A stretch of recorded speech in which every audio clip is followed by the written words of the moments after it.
Welcome to the Knock On Effect podcast, where concussion meets conversation, with Adam Wood and Cliff Butler. Brought to you by Safeguarding You and the Melbourne Headache and Concussion Group. Let's get into this. All right, mums and dads, boys and girls, welcome back to the Knock On Effect podcast. I'm Adam Wood with my partner in crime, Cliff Butler, and this is a bit of an emergency podcast. There's been as Eddie Maguire would say, it's been a very big week in football. A lot of news. And Cliff, you brought to my attention something I hadn't seen, mate. But welcome back, mate. It's good to see you. I've seen you actually a different background, mate. You're in the clinic today?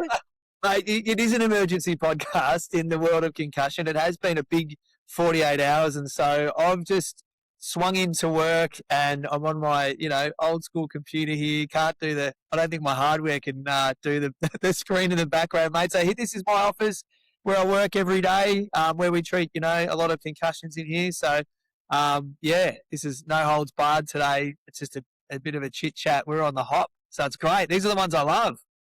Yep, and these are the ones we're going to do more often, mate, because there has been a lot of news, lots to digest. We've got a run sheet here that will sort of keep us on track. But do you want to just give us the framing, mate? The AFL have made some very big announcements, and the big question is, are they changing football or are they saving it? Why is everybody talking about the news around concussion, CTE, and some of the big changes that the AFL seem to be following some of the other codes around, mate? Can you give us a high-level overview? Mate, look, and I think the first thing you talked about there is, changing the game. And I think that, in my view, if the game doesn't change, then it risks, not disintegrating, but it's got to change. I think the AFL have got to be proactive. They've got to make these moves, to help the game stay relevant and not kind of come under scrutiny and attack all the time. So, and to be fair, Adam, we're not asking. I don't think the public are asking for massively sweeping changes, but there's a lot of conversation pieces that we can touch on today.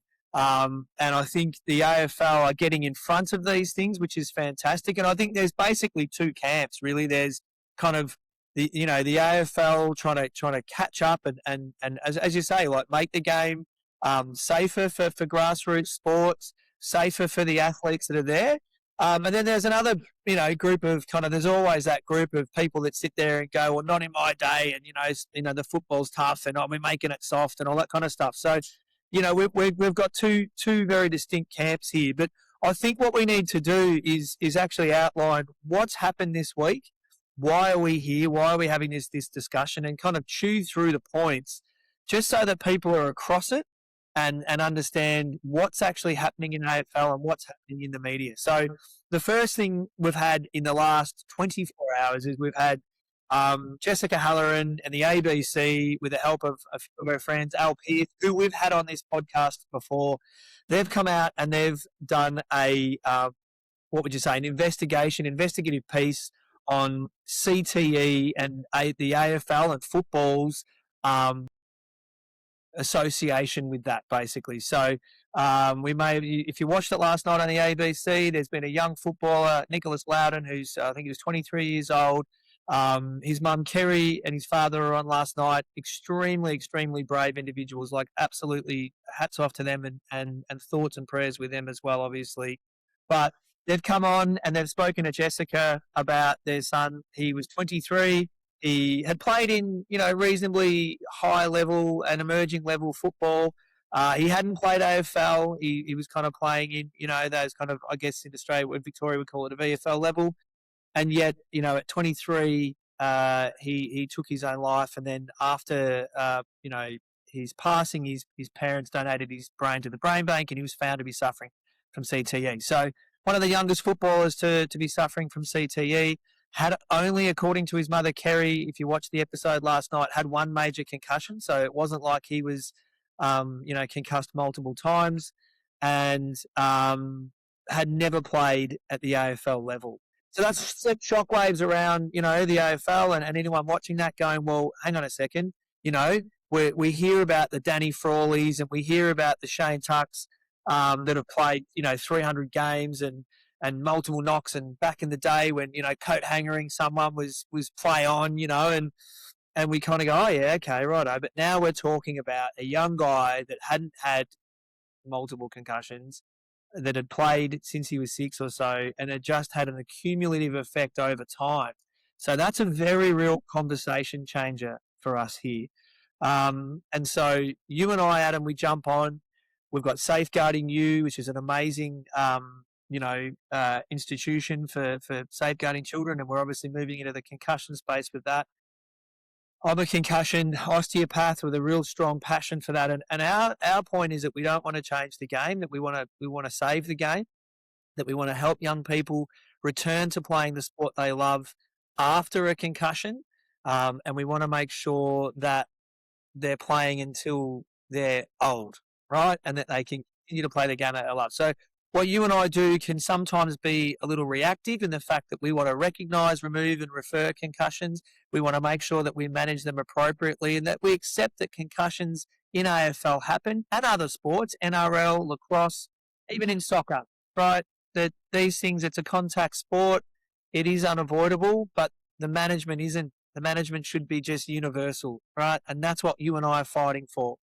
The conversation, though, that we're having today and the shift now, and we don't want to create fear here, but the shift is towards chronic traumatic encephalopathy, which is a degenerative brain disease, not unlike Alzheimer's, that is now be seen, like we've just said, is affecting young Australians playing contact sport. I think we just need to pause on that for a second because that really is now what we're discussing. And we want to work through that because what we don't want is a bunch of parents and a bunch of players leaving the sport out of fear. We want to work through, I guess, today what the AFL is proposing and where they're moving to. And we want to dispel some of the myths around making the game soft. Yep. And mate, great intro and great background. I'll just add, CTE, I mean, you've spelled it out perfectly well, mate. If anyone hasn't seen the movie Concussion, starring Will Smith from 15, 20 years ago, go and watch it because it explains what CTE is in great detail that you'll understand. The NFL went through all of this, class action lawsuits 10 years ago or more, and have come through the other end of it. They put in changes. It was all that there was some, major issues that the NFL were perhaps covering up. And perhaps we're, late to the cause and our codes are starting to try and address that in a similar way. We've seen the NRL make limitations to contact training. Give us some background, mate. What are the AFL actually proposing? Because this is also, hot off the press, right? And that's the next one. That's the next topic that we're covering off in our little run sheet there is, that the AFL probably are a little bit late to the party, and we have seen the NFL come under scrutiny. And this is what I'm trying to say, is that we're trying to save the game is a little bit provocative, right? But it is. We need to. We're seeing participation in football fall at a local level. We're seeing kids not play footy anymore, and that's not what we want. And so the AFL now need to make changes because we know more now, Adam. Like we know now, and we'll go into this, but we now know that repeated head knocks may be linked to CTE. The evidence is starting to emerge and starting to say that if you have multiple head impacts, and we don't want to call it a head knock, so let's not use that language. It is a head impact. It is a concussion is a mild traumatic brain injury. We need to get that language right. But we're now seeing the links to repeated head knocks and CTE. And so we need to start moving before we have another life lost, right? So the AFL have turned around and they're following the NRL and they're basically doing a bit of a pilot this year in 2026 where they're trying to understand what is happening at training, how much impact people are having at training, so that in the 2027 season, what they want to do is they want to roll out measures that are going to help to reduce unnecessary head impacts at training. And that's what all they're doing. So, and it's, like I said, we can't avoid the hits on game day, and we're not asking to. We are making rule changes to try to make the game safer. A lot of people would say that it's a bit of a mess at the moment, but it's got to be messy before it becomes clean, before we work it out. And we'll get there. We will work that out. There's been some calls, and again, we don't want to skip around too much, but I was pretty vocal about the Frampton and Checkers incident there, and we'll talk about that a little bit later. We've seen You mean was it last week, the week before, Collingwood versus Melbourne and Melbourne, Danny and Mychek, right? Yeah. yeah, let's circle back to that a little bit later. I think there was the Pearce tackle, where the North Melbourne footballer got 3 weeks for tackling the Eagles player. So two incidents there that we could kind of say were quite similar, but then one outcome got 3 weeks, one didn't, and it was overturned. So let's talk about that a little bit later. But Yeah. so the AFL, the NRL, we see basically went to reduce contact training to 100 minutes per week. Right, so we're talking about scrimmage, we're talking about tackles, we're talking about any kind of impact in that week, and they want the AFL will most likely go the way of reducing the amount of exposure. So not banning tackling at training, not banning full contact at training, but trying to limit it so that we are reducing young players' exposure to repeated head impacts. Mm-hmm. It makes me think about Paul Alan Pearce, and he's been advocating for this, and particularly at a junior level. I think we'll still like to see what happens with the AFL. Like you said, they're going to pilot some of it this year and then roll it out in 2027 is what I've sort of been reading. Do you reckon that'll filter down to juniors? Because obviously limiting it to a certain amount of hours and minutes in an elite professional environment will be very different to, the under 14s, training once or twice a week.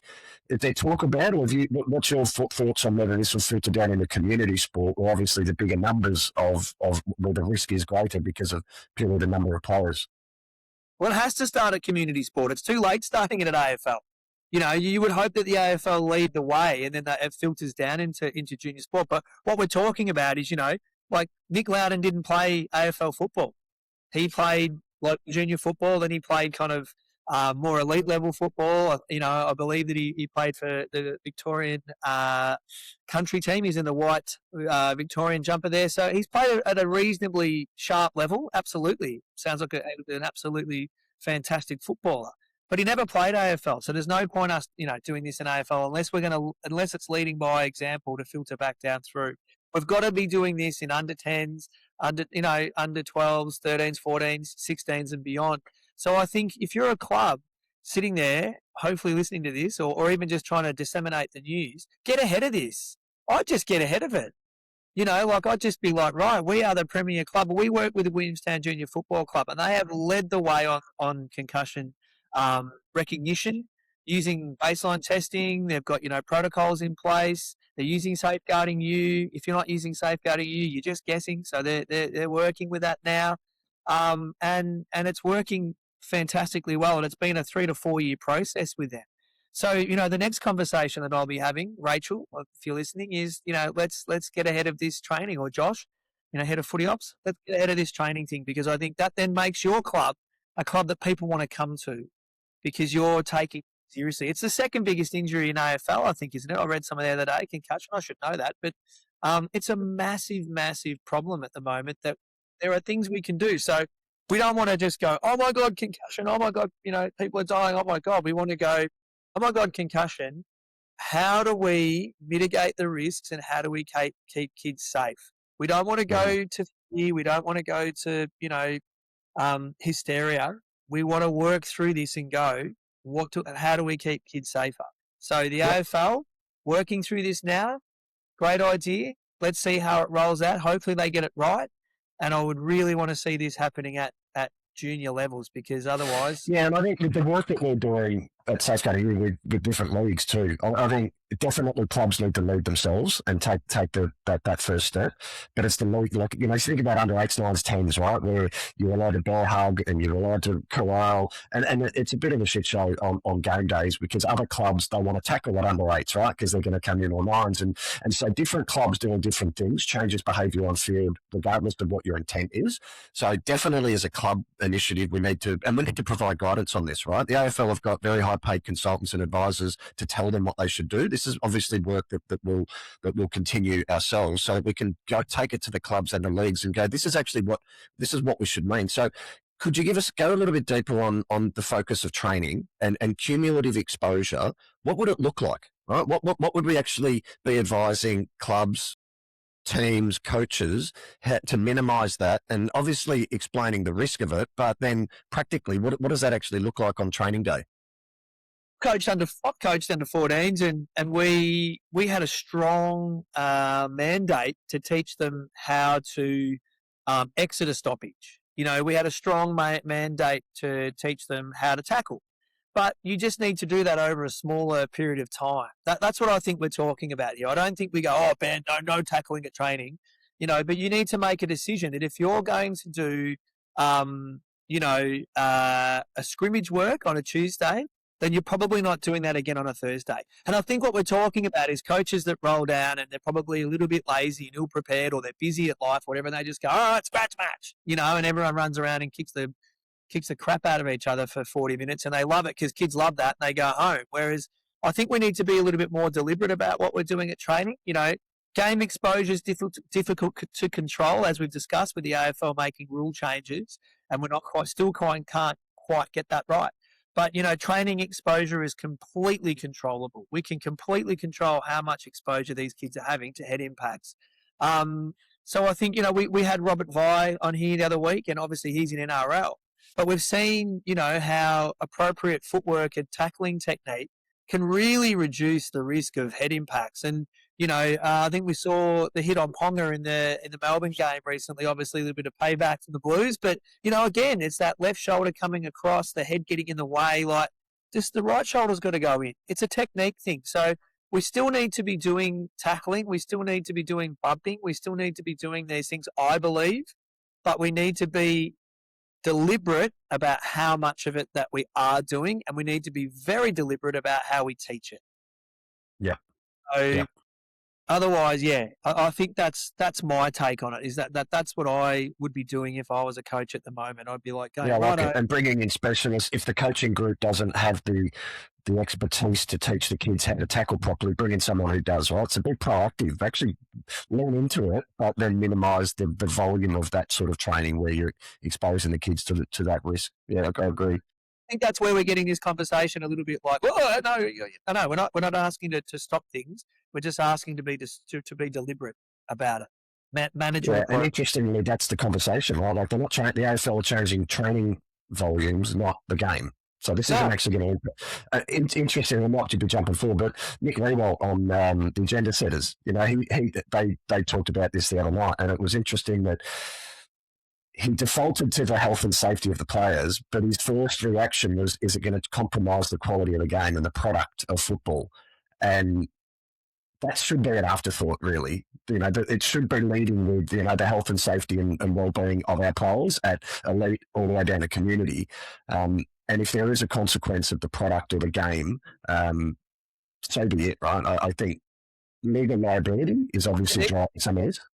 I don't think there needs to be, Adam. I'll ask you a question and say, if you came to training and we worked on your agility, your footwork, right? That doesn't need to have contact. We can work on agility and footwork, right?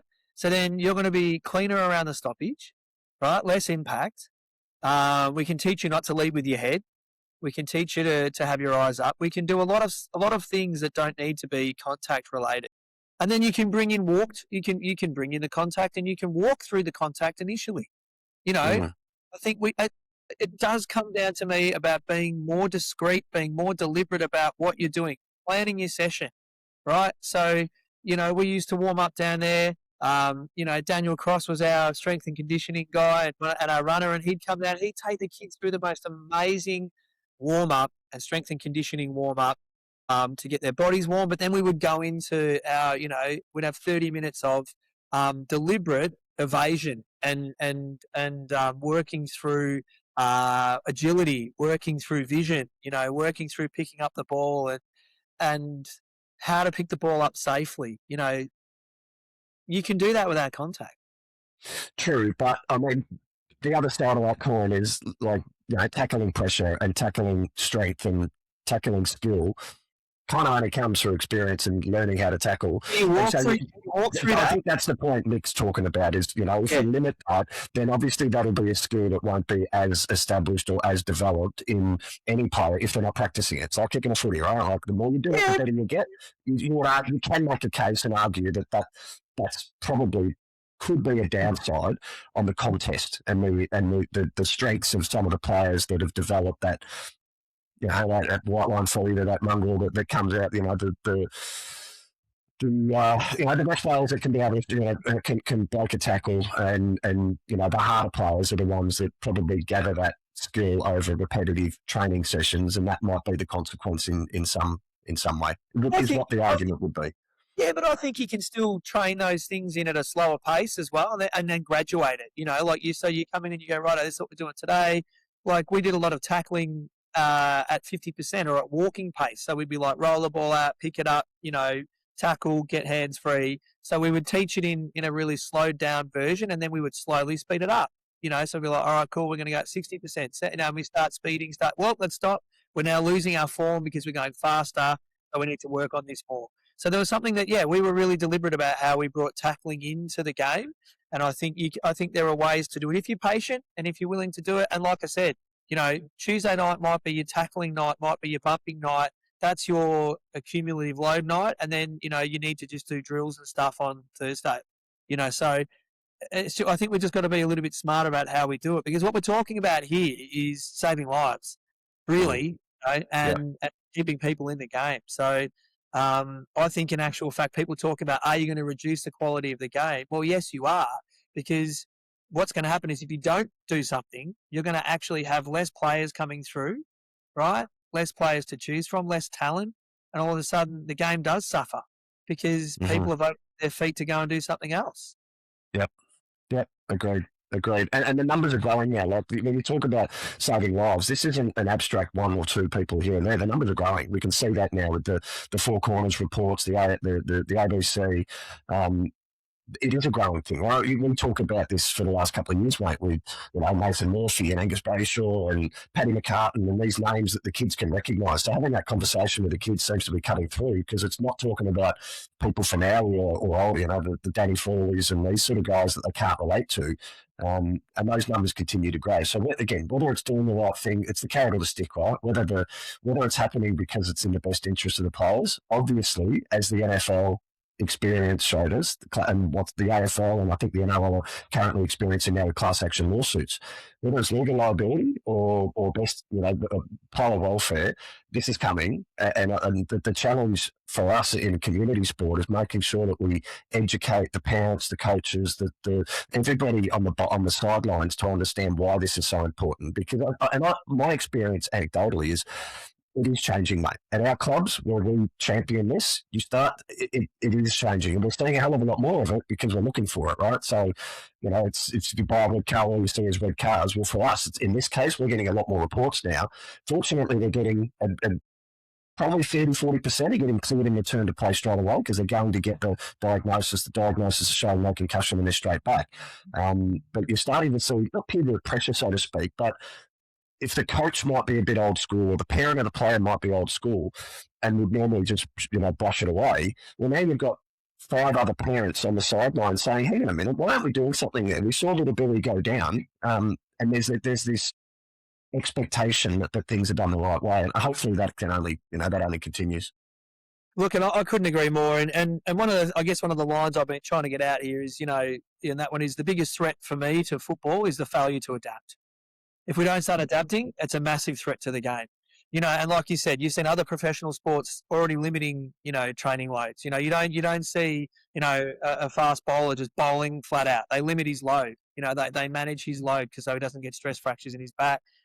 Sprinters, they manage their volumes. Runners, everybody manages load in training. So that's all we're asking for. It's not a new concept.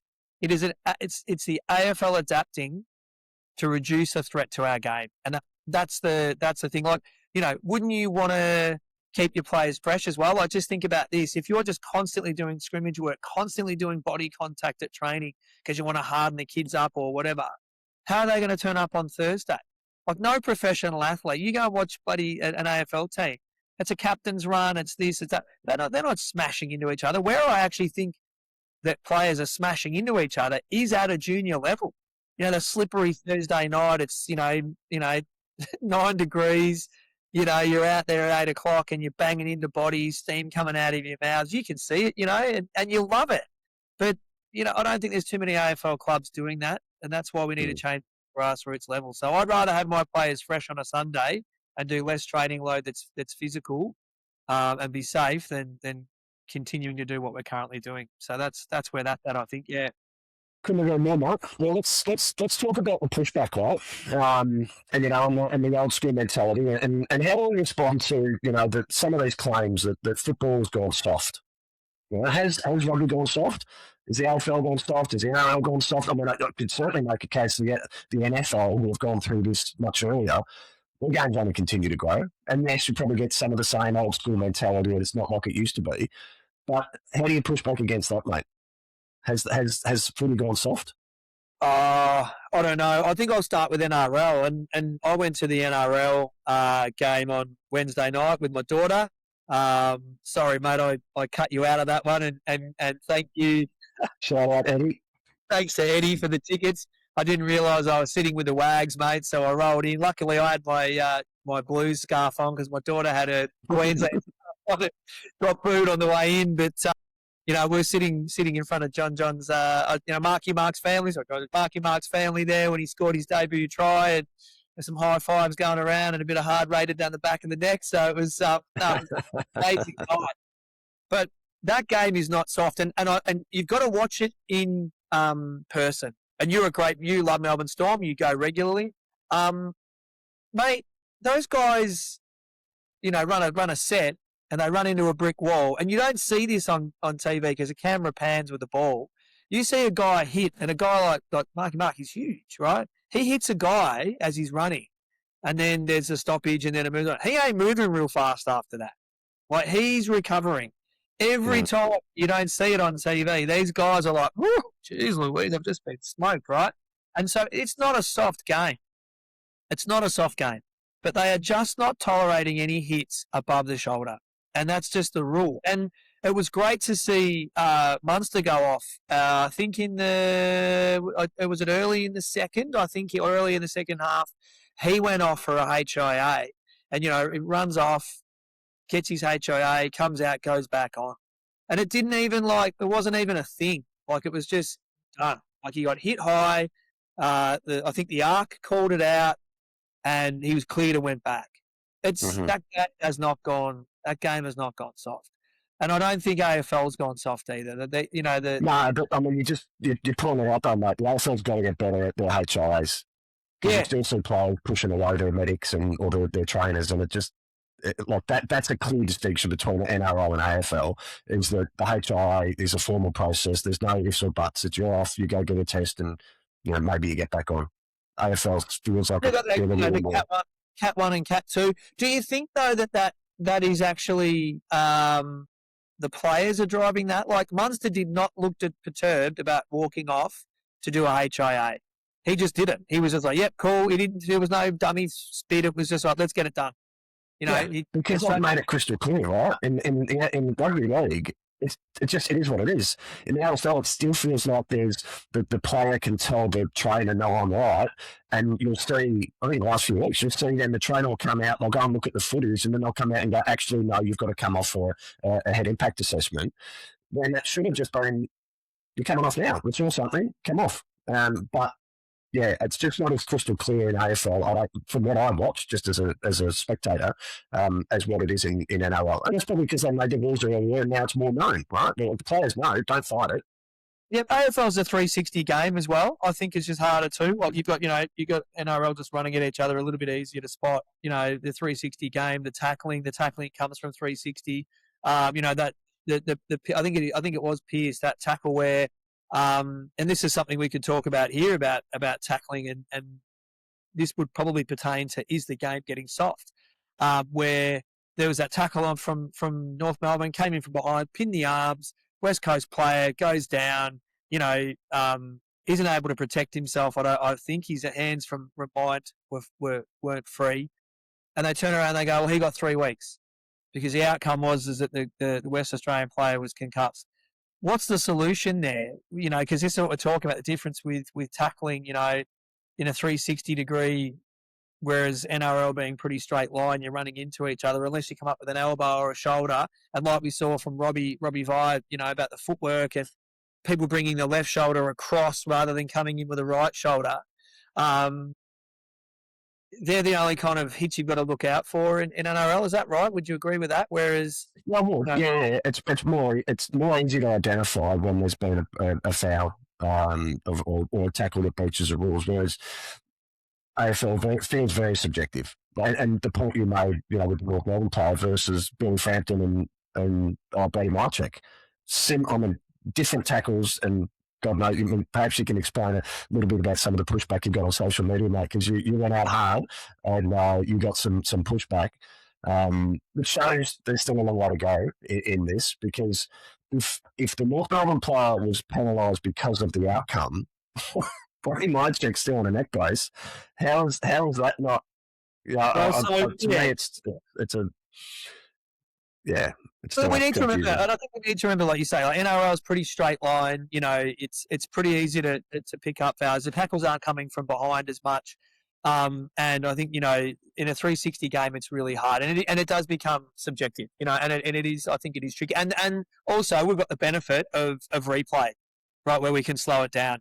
North Melbourne guys come in, late a tackle like he's been taught to do, and the outcome's been, whoops, the guy's got a concussion.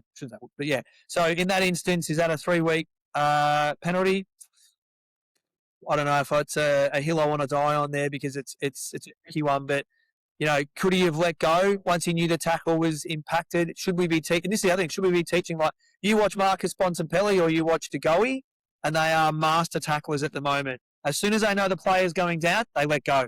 The tackle's affected, right? So what is your role as a tackler? It's to impact the play, right? So I think we've got this old school mentality of like, ball, grab him, slam, and it's like, well, no, the game has become, it's a transition game. Rugby's stop-start, so you can do, you can go bang and you can stop, and everyone has a breather because they're all knackered, and then it's a collision type thing. Whereas AFL is a transition game, so taking time out of the game is frustrating. Stopping the game is frustrating. We don't even like stopping for the arc, for the point, thing, whatever. So we love the transition and fast nature of the game. So there are going to be instances where that tackle occurs, the Pearce tackle. Like, it's an unfortunate outcome of AFL football. I don't think he should have got 3 weeks. I oppose that tackle should have got 3 weeks. I don't think it was a dangerous tackle. But then the question I throw back is, should we be training players once they know that they've impacted the contest? Is that enough? You've got him. He's not going to goal anymore. The ball's spilled loose. You got to, as you go down, you let him go. It sounds easy, mate, and it sounds like the right approach. But God, we live in super slow-mo world now, and what looks like, it feels like people are getting punished for this super slow-mo, intent, where it looks like on the replay that he had all this time to make a decision. We're talking about split-second decision-making. You make a good point about Bont and TKOE, in that they seem to naturally know how to do this now. It's part of their tackling process, which I still don't hear at community level. Tackle is how to do it safely, but I don't hear much about how to release once the momentum has already gone to the ground. And the mindset is to bury. The mindset when I played football and whatever it was, let them know you're there and let them know they're being tackled, and it's like and put them down. And so is it a combined mentality shift along with a technique shift? Probably the mentality shift comes first and the technique shift comes second. Are we admitting that we are a transition game that is no longer about, those big tackles and the hits can still be there, we can still tackle, but should the tackle change from being something that is, finite to bang, stop, done, to impacting the transition? Once you've impacted the transition and you've impacted the play, is that enough? Should the player be released? So there's a question. And that comes back to a coaching thing, right? Because, the old argument would be, if I did that, and let's say I let go, and the player that was able to then get the hands out, the hands goes to the midfielder who kicks it to the forward who kicks a goal. Do you reckon that player's getting dragged by the coach because he didn't finish the tackle and lock that ball in? I think the thing is, watch the Bont. I think that's what we need to do. I mean, we don't want to glaze the Bont all days ago, right? Like, once a player's going down, you've reduced their capacity to deliver the ball out. I think it's the holding the ball is probably where we're going wrong, where we want to catch people with the ball. I think we should be moving towards more getting incorrect disposal, or you know what I mean, stopping the flow of play, as opposed to that, like bang, caught holding the ball. So I'm going to be very unpopular with Collingwood fans because they love screaming ball, but I think maybe there needs to be a transition around that. But then maybe, do we go back to are we making the game soft? Are we modifying the game? Don't know. But as I said, the Bond seems to do it well, and so does Jordan McGoey. Maybe that's something we need to be looking at. Yep, agreed. All right, we're going to keep this one short, mate, so we'll punch through the last couple of things. The biggest misconception. Most people think this debate is about concussion. Why isn't it, mate? And I guess that connection, we've touched on a little bit around CTE. Could you maybe go a little bit deeper on what it is and why the conversation seems to be moving to, we're about prevention and triage and management. CTE is a very different conversation. CTE is a very different conversation, and like, obviously, so CTE, as we said, chronic traumatic encephalopathy, is a collection of a certain type of protein in the sulci of your brain. So, the brain kind of looks, it's got those kind of waves in it. And we're getting basically a collection of these proteins around the blood vessels that sit in the bottom of the sulci. So, and tau protein, to me, it's meant to be there. It's a structural protein that exists in your brain for a reason, but the head knock sets it loose and then it starts to collect. The problem is that we also, again, this is emerging evidence, we also start to see that it actually starts to attract more tau protein over to it. And I always, and LPs might call me out on this one, but I always say it's like asbestos. It's okay when it's in your walls. It's not great when it's, floating around free. It causes trouble. And that's a kind of similar thing with the tau protein. It's okay when it's a structural protein within your brain, but when it starts to, accumulate around these sulci, it leads to a lot of the symptoms that are quite like dementia. So, forgetfulness, memory loss, depression. So this is what we're kind of starting to see in these younger athletes, which is really concerning. And we're now starting to join the dots, and Al's been a really big voice in this area around, repeated subconcussive impacts. So we don't need these big concussive impacts. It's the repeated subconcussive impacts, the ones that you don't register as a concussion, the ones that you get in a scrimmage on Thursday night when the blood's boiling and the steam's pumping. They're the ones that start to add up. And so I felt pretty comfortable managing concussion with you, mate, and doing these things and recognise, remove and refer. This is a completely different conversation that, again, like I said, if it's the biggest threat to AFL at the moment is we need to adapt to this because the evidence is starting to link repeated head impacts to CTE. And now we're seeing it in younger players. So this is going to scare the pants off every parent listening to this or watching the ABC. And we need to keep learning about this. But in the interim, why wouldn't we make some changes now to try to get ahead of this? Yep. Agreed, mate. Agreed. And you've just got a way with words sometimes, mate. And tau is asbestos or is like asbestos, right? Like that example, and you're right, LPS is probably going to tear you a new one because of how incorrect it is technically. That actually makes a lot of sense to me, mate. So there's just like our concussion cocktail and some of the other things you've brought to the table, mate. You got away with words. I just got to think about it in a way that, what is it? Why is it there? Why is it bad? And hopefully guys like Al are pushing the envelope on, and how do we fix it? How do we get it out of those sulci? How do we stop it from accumulating? How do we stop it from, dislodging, so to speak, just in layman's terms. So, that, again, we had the retirement, I've got to remember this player's name, Chelsea Randall from Adelaide, like absolute superstar of the game. One of the first, there she is. First kind of, women to enter the game, super successful, grew the game, probably an idol of many young player. and announced his retirement at 35 due to concussion-related kind of symptoms. So my thoughts go out to her because, depending on what those symptoms are, concussion can be pretty, those symptoms can be hard to deal with. So I hope she's doing well, but it's a very brave choice to make. But again, just happens to be in the week that we've got the ABC and Jess Halloran and Nick Lowden and, so on and so forth. Daniel Venables, like there's more and more of them. Like there's some of the. It just seems like it's coming hard and fast now, and again, it's sort of you can't ignore it anymore. Which is thankfully the codes aren't. Seemingly the players aren't. The medicos aren't.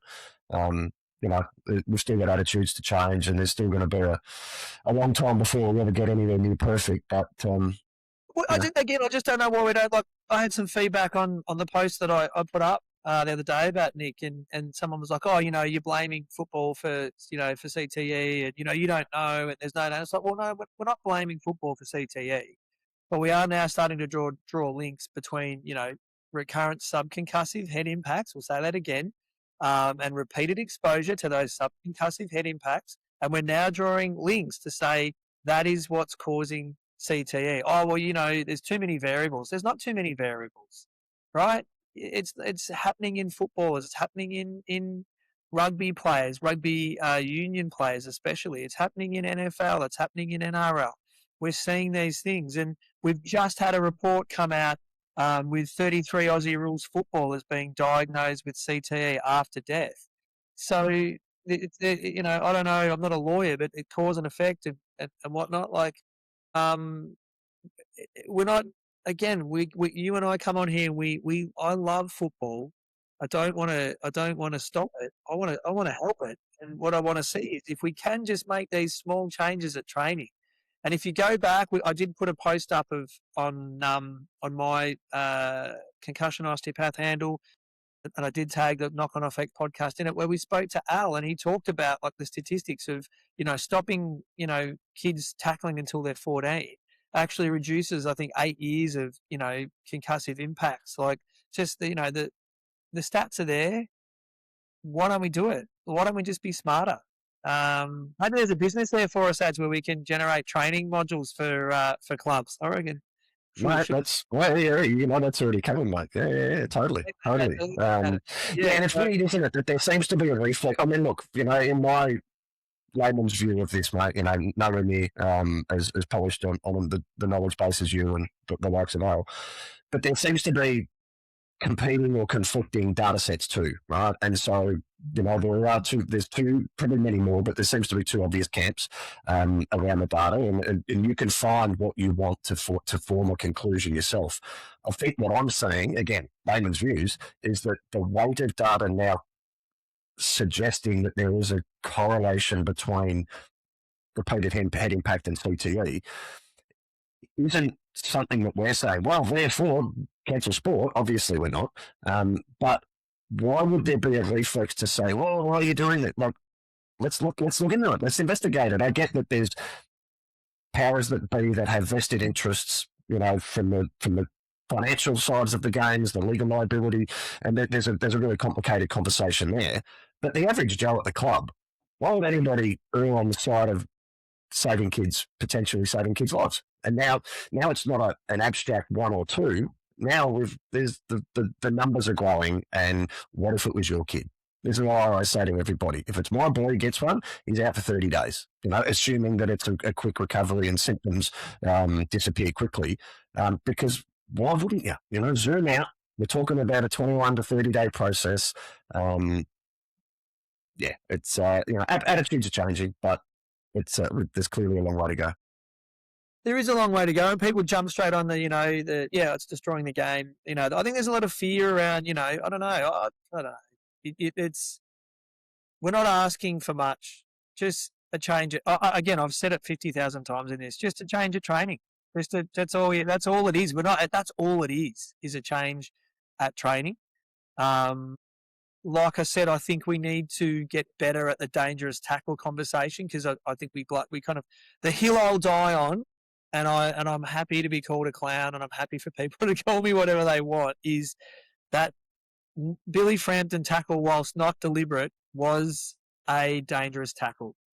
And I as soon as you choose to tackle someone around the shoulders and the head in that way, you have instigated and started a process that you can no longer control.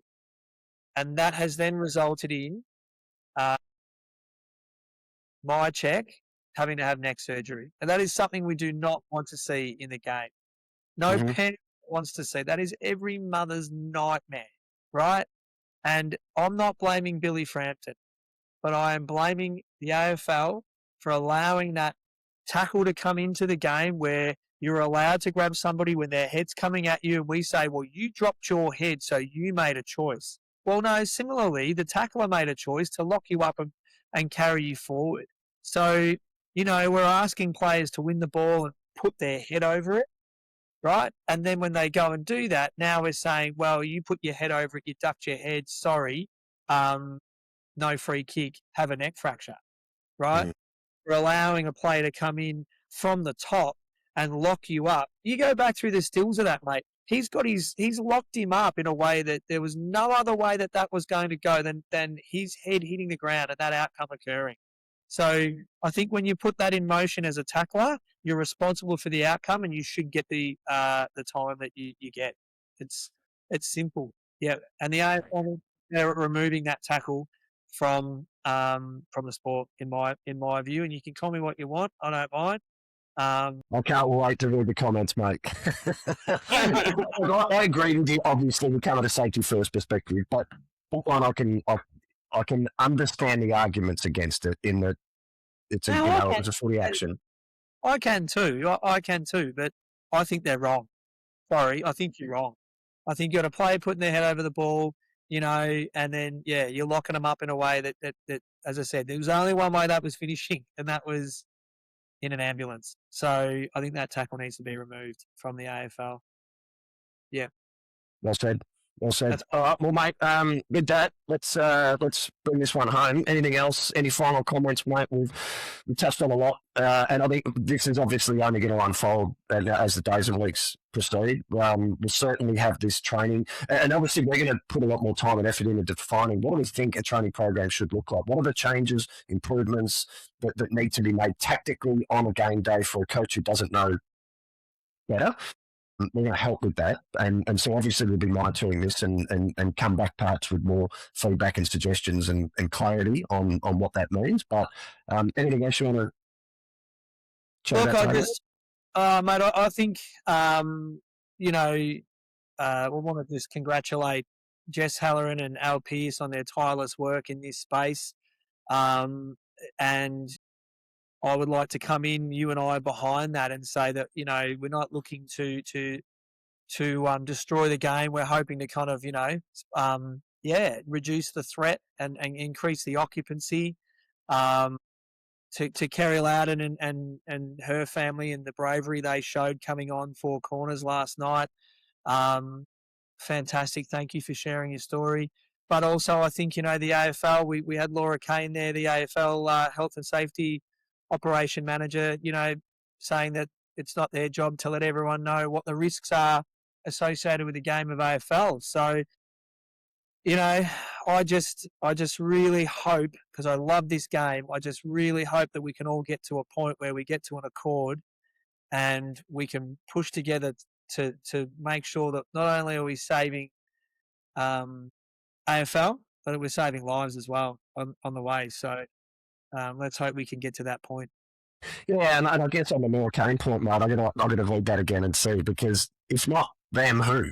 And if there's not greater education at that community level, when are they ever going to understand all the full risks? And whose responsibility is it, right? Obviously, from my perspective, it should be the coach to come down from the NSO down to the SSO, but ultimately it's community clubs, right? Because that's where we get to, and the community coaches are the ones that get to spend the most time with these kids, educate them in the right way. Perhaps it's another big ask for local footy clubs or local sporting clubs. But if it's not coming from the top down, then that's another question that we need to unpack. But also, if we change the way we tackle and we educate kids about safe tackling at a junior level, then the tackles don't occur at AFL like the Billy Frampton tackle, because we're learning in our infancy, we're learning in our growth phase how to do things right. We're walking through, we're doing it safely, right? So that then when the 14-year-old player down at Frankston or Willie makes AFL, they know how to tackle, and that's maybe where this all needs to start. Maybe that's where the attention, well, it's not maybe, it's where the attention needs to go, is to junior grassroots sport, educating kids on how to do things safely and properly, so that by the time they get to the AFL, it is just muscle memory. Well said. Well said. All right. Well, with that, mate, we'll wrap this one up. I'll see you next week. Let's see. I'll be very much monitoring the comments, mate, to see what the feedback's like. Well, let's be honest, mate. It's only our mums that watch this, mate. So, mum, go. No, we've got cousins and kids now. Good evening, good mate. Everyone stay safe out there and have fun. Done.